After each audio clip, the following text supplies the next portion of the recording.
اللہ کے توفیق کی ظلموں کی آزموں کی محبت کہے کہ یا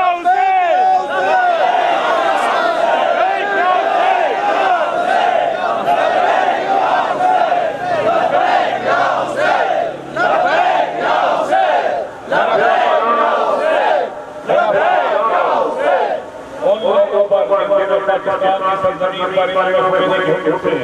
یوم القدس کیا داد شہید تقریب شہید قائد اللہ تعالیٰ قدر حسینی پھر وہ جو کوئٹہ کی سرزمین پر یوم والے دن بموں کو اڑا دیے گئے اور پرتپنی آج جو معذور جو کراچی میں بموں سے اڑا گئے میرا سلام تمام شہیدوں پر جو مظلوموں کے راستے میں لڑتے ہوئے جان قربان کر کے مولا حسین کی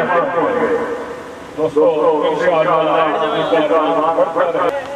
کہ دنیا کے اندر دو طبقات پائے جاتے ہیں، ایک وہ جو ظالموں کے ساتھ ہیں، دوسرے وہ جو مظلوموں کے ساتھ ہیں۔ اور اس موقع پر میں سوال کرتا ہوں ان عالمی اداروں سے کہ جو دنیا کے اندر امن قائم کرنے کا دعویٰ رکھنے کے ٹھیکیدار بنے ہوئے ہیں، میں سوال کرتا ہوں، بالخصوص میں یہ سوال کرتا ہوں امت مسلمہ کے اوپر قابض بے حس بے غیرت حکمرانوں سے کہ ان کا ضمیر کہاں ہے؟ اگر ان کا ضمیر زندہ ہے تو وہ جواب دے کہ کیا خدا نے انہیں دنیا کے اندر اقتدار محض عیاشی کے لیے دیا ہے؟ کیا وہ اپنے ممالک کی